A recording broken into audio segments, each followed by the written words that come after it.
নমস্কাৰ জ্ঞান একাডেমী আসামৰ অন্য এটা ভিডিঅ'লৈ আপোনালোকক স্বাগতম জনাইছোঁ। মই মানৱজ্যোতি ভূঞা।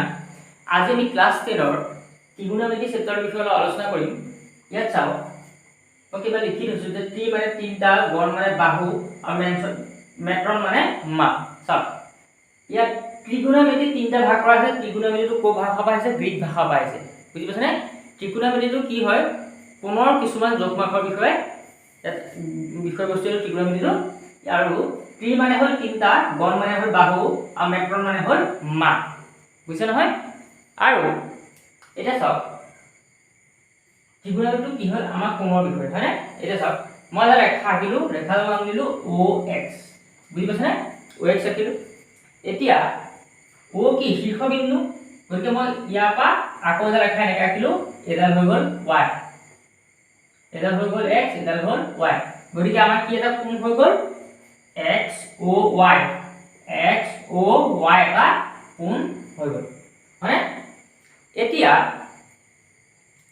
চাব, যদি মই ইয়াৰ সমানকৈ আকৌ এটা ৰেখা এনেকৈ আঁকো আৰু ইয়াৰ নাম দিওঁ Z, তেতিয়া কি হ'ব? চাওক এইটো হৈ যাব ধনাত্মক কোণ আৰু এইটো হ'ব ঋণাত্মক কোণ। মানে YOX এই কোণটো কি হ'ব? ধনাত্মক হ'ব আৰু XOZ এই কোণটো কি হ'ব? ঋণাত্মক কোণ হ'ব। বুজি পাইছে নহয়? আমি এটা ত্ৰিকোণমিতিৰ অনুপাতটো যদি কৰোঁ, ইয়াত চাওক ABC সমকোণ ত্ৰিভুজৰ পৰা কি পাম? ABC সমকোণ ত্ৰিভুজৰ পৰা আমি কি পাম? চাওক যদি আমি ধৰো কোণ A সাইনত, তেতিয়া কি হ'ব? চাওক প্ৰথমতে কি হ'ব? ওপৰত কি হ'ব? কোণ A কোণৰ বিপৰীত বাহু, A কোণৰ বিপৰীত বাহু বাই কিমান হ'ব? অতিভুজ। আমি এফালৰ পৰা বুজি যাম।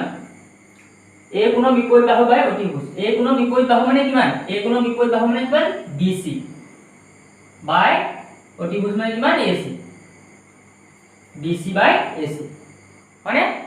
এতিয়া এটা কথা আহিলে sin cos tan cot sec cosec।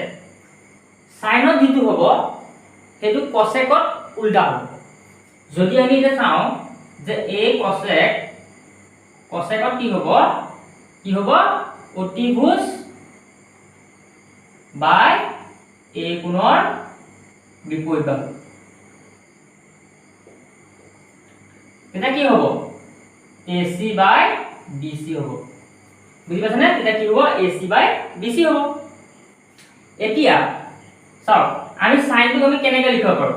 আমি যদি লিখো sin A আমি এনেকৈ লিখিব পাৰো। চাওক 1/cosec A। বুজি পাইছেনে? বা আমি cosec A টো কেনেকৈ লিখিব পাৰো? cosec A টো আমি এনেকৈ লিখিব পাৰো 1/sin A। মানে ইয়াৰ উল্টাটো হৈ থাকে cosec, সাইনৰ উল্টাটো হৈ থাকে cosec। বুজি পাইছে নহয়? ঠিক তেনেদৰে যদি আমি cosৰ চাওঁ, যে চালো কোণ A cosত যদি আমি চাওঁ তেতিয়া কি হ'ব? কোণ A যদি আমি cosত চাওঁ কি হ'ব? A কোণৰ ওপৰত হ'ব A কোণৰ সন্নিহিত বাহু বাই কিমান হ'ব? অতিভুজ। বুজি পাইছেনে? অতিভুজ। আৰু ইয়াক আমি কেনেকৈ লিখিম? AB বাই কিমান হ'ব? AC। বুজি পাইছেনে? cosৰ উল্টাটো কি হ'ব? sec। cosৰ উল্টা কি হৈ যায়? sec। SEC, SEC ইকুৱেল ইয়াত কি হ'ব? অতিভুজ, অতিভুজ বাই কিমান হ'ব? A কোণৰ সন্নিহিত বাহু, সন্নিহিত বাহু। তেতিয়া কি হ'ব? AC বাই AB হ'ব। আকৌ আমি কেনেকৈ লিখিব পাৰো? যে cos A ইকুৱেল আমি কি লিখিব পাৰো? 1/sec A বুলি লিখিব পাৰো। আকৌ sec A আমি কি বুলি লিখিব পাৰো? 1/cos A। আমি এনেকৈ লিখিব পাৰো। মানে যেনেকৈ সাইনৰ উল্টা cosec হয়, ঠিক তেনেদৰে cosৰ উল্টা sec হয়। বুজি পাইছে নহয়? আকৌ আমি ঠিক তেনেদৰে tan ও কৰিব পাৰো। tan টো চাওক A যদি tan ধৰো, মই কোণ A যদি tan ধৰো কিমান হ'ব? তলত হ'ব A কোণৰ সন্নিহিত বাহু। A কোণৰ সন্নিহিত বাহু মানে কিমান? AB আৰু ওপৰত কি হ'ব a কোণৰ বিপৰীত বাহু মানে কি হ'ব BC হ'ব বুজি পাইছানে ঠিক তেনেদৰে যদি মই কটক চাম কট কি হ'ব উল্টা হ'ব ইয়াত গতিকে উল্টা হ'লে কি হ'ব AB টো যাব ওপৰলৈ আৰু BC থাকিব তলত আৰু 10ক আমি কেনেকৈ লিখিব পাৰো 10 আমি এনেকৈ লিখিব পাৰো 1/cot A আৰু cot A লিখিব পাৰো 1/10A বুজি পাইছ নহয় আকৌ আমি 10ক এনেকৈ লিখিব পাৰো যে ওপৰত হ'ব sin A by cos A by sin A বুলি লিখিব পাৰো আমি 10ক আৰু আমি কটক কি লিখিব পাৰো cos A by sin A বুজি পাইছানে ইয়াত এটা মন কৰিবলগীয়া কথা যে sin আৰু cosৰ মান সদায় কি হয় একতকে সৰু হৈ থাকে এক হয় নহলে একতকে সৰু হ'ব আৰু sec আৰু cosecৰ কি হ'ব একৰ সমান হ'ব নহলে একতকৈ ডাঙৰ হ'ব বুজিছানে মানখিনি একৰ সমান হ'ব নহলে একতকৈ ডাঙৰ হ'ব কিহৰ হ'ব sec আৰু cosecৰ আৰু sin আৰু cosৰ কি হ'ব একৰ সমান হ'ব নহলে একতকৈ সৰু হ'ব এইখিনি কথা মন কৰিবলগীয়া এতিয়া এখন কি দিয়া আছে এখন ত্ৰিকোণমিতি বিশেষ অনুপাত কিছুমানৰ বিষয় দিয়া আছে য'ত 0 ডিগ্ৰী 30 ডিগ্ৰী 45 ডিগ্ৰী 60 ডিগ্ৰী আৰু 90 ডিগ্ৰী মান আমি জানিব লাগিব চাও এতিয়া আমি কি কৰিব লাগে আমি এখন মুখস্থ কৰোঁ মানে এখন আমি কিতাপত আছে কিন্তু ইয়াত চাওক যে সাইনৰ উল্টা মই কি কৈছিলো সদায় cosec হয় cosৰ উল্টা sec হয় tan ৰ উল্টা cot হয় এখন মুখস্থ কৰিবলৈ বহুত সহজ মই কেনেকৈ কৰিব লাগে আপোনালোকে কৰি চাওক sin 0 ডিগ্ৰী মান p কিমান দিছো আছে 0 মানে sin 30 মান কিমান আছে হাফ আছে sin 45 কিমান আছে 1/√2 আছে sin 60 মান কিমান আছে √3/2 আছে আৰু sin 90 মান কিমান আছে 1 আছে মানে এটা মই কি কৈছিলো যে sin ৰ উল্টা হলে কি হৈ যায় cosec হৈ যায় গতিকে কি হ'ব চাওক sin 90 কিমান আছে 1 আছে গতিকে cosec 90 কিমান হ'ব 1 হ'ব 1 টো যদি উল্টাই লিখো কিমান হ'ব 1 এ হ'ব গতিকে কি 1 হ'ব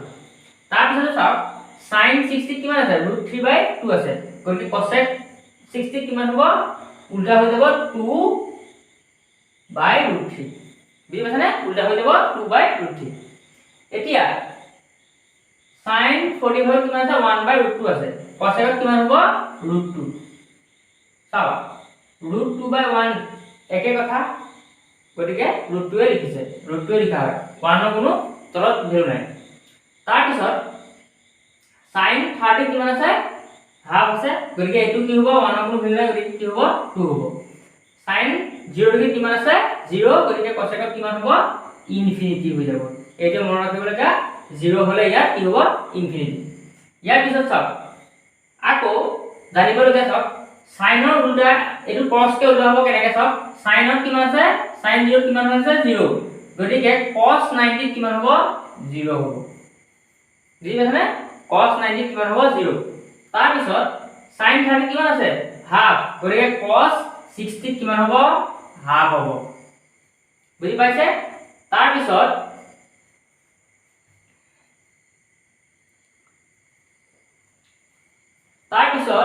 sin 45 কিমান আছে 1/√2 আছে গতিকে cos একে হ'ব সেম হৈ যাব কিমান হ'ব 1/√2 বুজি পাইছানে এটো মাজত থাকি গল গতিকে সেম হ'ল তাৰ পিছত কিমান আছে sin 60 কিমান আছে √3/2 গতিকে কিমান হ'ব sin cos 30 কিমান হ'ব √3/2 sin 90 কিমান আছে 1 আছে গতিকে sin 0 কিমান হ'ব 1 হয়নে এতিয়া আকৌ কি হ'ব মই কি কৈছিলো cos উল্টা sec এতিয়া cos কিমান আছে cos 0 কিমান আছে 1 আছে গতিকে sec কিমান হ'ব 1 হৈ যাব হলে তাৰ পিছত cos 30 কিমান আছে √3/2 গতিকে ইয়াৰ উল্টা হৈ যাব কিমান হ'ব 2√3 তাৰপিছত কিমান আছে 1/√2 আছে গতিকে ইয়াত উল্টা হৈ গলে কিমান হ'ব √2 হলে তাৰ পিছত ইয়াত কিমান আছে হাফ আছে cos 60 কিমান আছে হাফ আছে গতিকে ইয়াত কিমান হ'ব উল্টা হৈ যাব 2 থাকিব ইয়াত কিমান আছে cos 90 কিমান আছে 0 গতিকে sec 90 কিমান হ'ব ইনফিনিটি হ'ব হলে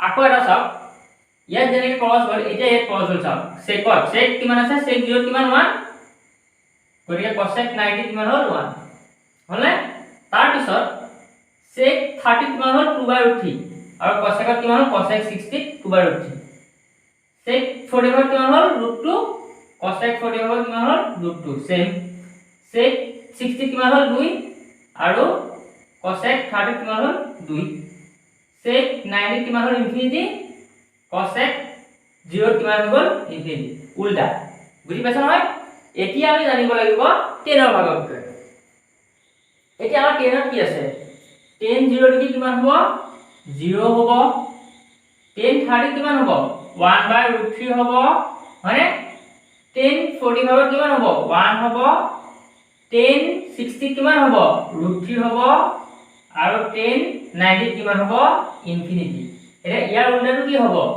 cos হ'ব চাও cos হ'ব cos কে হ'ব চাও 10 90 কিমান আছে ইনফিনিটি গতিকে cot কিমান হ'ব cos 0 ডিগ্ৰী কিমান হ'ব ইনফিনিটি হ'ব হলে তাৰপিছত 10 60 কিমান আছে √3 হ'ব গতিকে cot 30 কিমান হ'ব √3 হ'ব 10 45 কিমান আছে 1 গতিকে cot কিমান হ'ব 1 টো উল্টা হলো 1 এ হ'ব তাৰপিছত কিমান আছে 10 60 কিমান আছে সৰি 10 30 কিমান আছে 1/√3 আছে গতিকে cot কিমান হ'ব 1/√3 হ'ব 10 0 ডিগ্ৰী কিমান আছে 0 আছে গতিকে cos 90 কিমান হ'ব 0 হ'ব বুজি পাইছানে প্ৰত্যেকটোৰ লগত প্ৰত্যেকটোৰ সম্বন্ধতা আছে ইয়াত চাও আমি যদি sin ৰ খন আৰু tan ৰ খন যদি মুখস্থ কৰিব পাৰো মনত ৰাখিব পাৰো তেতিয়া বাকিখিনি আমি নিজে ক্যালকুলেশন কৰি উলিয়াব পাৰিম বুজি পাইছা নহয় যদি মোৰ ভিডিওটো ভাল লাগিছে তেনে মোৰ চেনেলটো সাবস্ক্ৰাইব কৰিব অলপ শেয়াৰ কৰিব ধন্যবাদ